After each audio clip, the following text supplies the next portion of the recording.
આ મકાઈ વાળું હું 60 ઉંમરમાં હું અને આ મકાઈ વાળ્યા પછી આ પેલું હેતર મેં વાઢી પાડ્યું ને આ બી હું વાઢું છું. હા આખું વાઢીને ઘેર જવાનું છે અને પછી આ ડોળા ફોહવાના ફોહીને પાછું આ હુકવવાના હુકવીને પાછા ટીસરમાં બી કાઢવાના અને પછી આપણે ખાવામાં કોમ લાગે છે. બરાબર. તો આ તો અમારા રોજિંદા જીવનમાં આવું હોય છે, એટલા માટે હું તમને બતાવું છું. આ કંઈ સ્પેશિયલ નથી વિડીયો બનાવવા માટે. તો આ હલો, કેમ છો? તો તમને ખબર છે કે આપણે જ્યારે મકાઈનું વાવેતર કર્યું ત્યારે આપણે અહીંયા ચાળિયો બનાવ્યો હતો. તો તમે જોઈ શકો છો કે અત્યારે મકાઈનું વાટવાનું કામ શરૂ થઈ ગયું છે.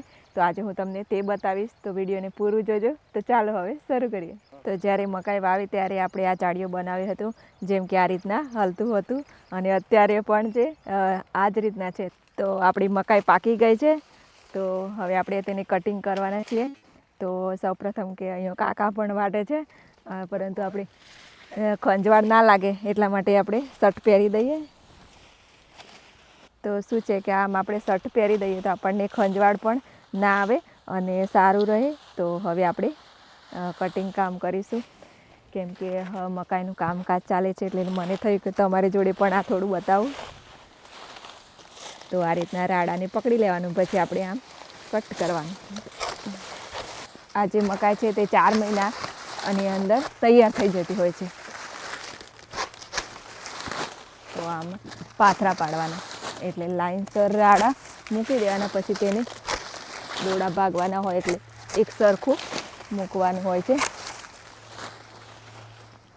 જો આછા રાડા હોય તો દોડા મોટા હોય અને જો જાડા રાડા હોય તો થોડા નાના હોય છે. તમે જોઈ શકો છો કે આ રીતના મોટા દોડા આવતા હોય છે.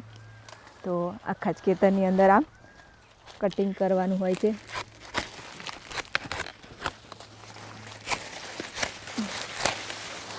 તો આ તો અમારા રોજિંદા જીવનમાં આવું હોય છે, એટલા માટે હું તમને બતાવું છું. આ કંઈ સ્પેશિયલ નથી વિડીયો બનાવવા માટે.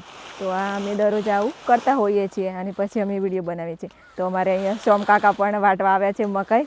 તો તમે જોઈ શકો છો કે તે પણ અહીંયા વાટે છે. તો કેવું સોમકાકા? આ મકાઈ વાળું હું 60 ઉંમરમાં હું અને આ મકાઈ વાળ્યા પછી આ પેલું હેતર મેં વાઢી પાડ્યું ને આ બી હું વાઢું છું. હા આખું વાઢીને ઘેર જવાનું છે અને પછી આ ડોળા ફોહવાના ફોહીને પાછું આ હુકવવાના હુકવીને પાછા ટીસરમાં બી કાઢવાના અને પછી આપણે ખાવામાં કોમ લાગે છે. બરાબર. તો શું છે કે મકાઈને કટિંગ કરી લીધા પછી આપણે તે રાડાની અંદરથી દોડાને અલગ કરવામાં આવે છે. એટલે કે અમે એને ગામડામાં ફોહવાનું કહીએ છીએ. તો આમ બધા જ દોડા ફોહવાના હોય છે. તો આમ આપણે કરીએ એટલે તે આપોઆપ તૂટી જતો હોય છે. પછી તેને એક જગ્યાએ પર ઢગલી કરવાની, એટલે બધા જ રાડામાંથી દોડા અલગ કરવાના. તો આ રીતના બધા દોડા ફોહી આખા ખેતરની અંદર અને ઢગલી વાળી જે ટ્રેક્ટર હોય તો ટ્રેક્ટરની અંદર ભરી દેવાના. પછી ઘરે લઈ જવાના, પછી તેને ફોલવાના અને પછી સૂકવવાના અને પછી થેસરમાં નાખવાના. ત્યાર પછી મકાઈ તૈયાર થતી હોય છે. તો આમ આજે મેં તમને મકાઈની અંદર કેવી રીતના કટિંગ કરવાનું અને વાવી તે પણ મેં તમને વિડીયો બતાવ્યો હતો. અને ઘરે લઈ જઈ અને તેને થેસરની અંદર નાખવામાં આવે છે. ત્યારે આ રીતના પ્રોસેસ ખેડૂત કરતો હોય છે. તો આની અંદર ઘણી બધી મહેનત છે. જ્યારે સિટીની અંદર કહે છે કે કંઈ પણ મહેનત વગર આપણે ખાઈ લઈએ, તો આવું નથી. પરંતુ ખેડૂત કેટલી મહેનત કરે ત્યારે આપણા ઘરે મકાઈ આવતી હોય છે. તો આમ મેં તમને આજની મકાઈ કટિંગ કેવી રીતના કરવાની તેના વિશે માહિતી આપી. તો આજનો વિડીયો ખૂબ જ ગમ્યો હશે તો વિડીયોને લાઇક કરો, શેર કરો અને દક્ષા રેસીપી પેજને ફોલો કરો. અને હવે ફરીથી એક નવા જ વિડીયો સાથે મળીશું. ત્યાં સુધી બાય બાય.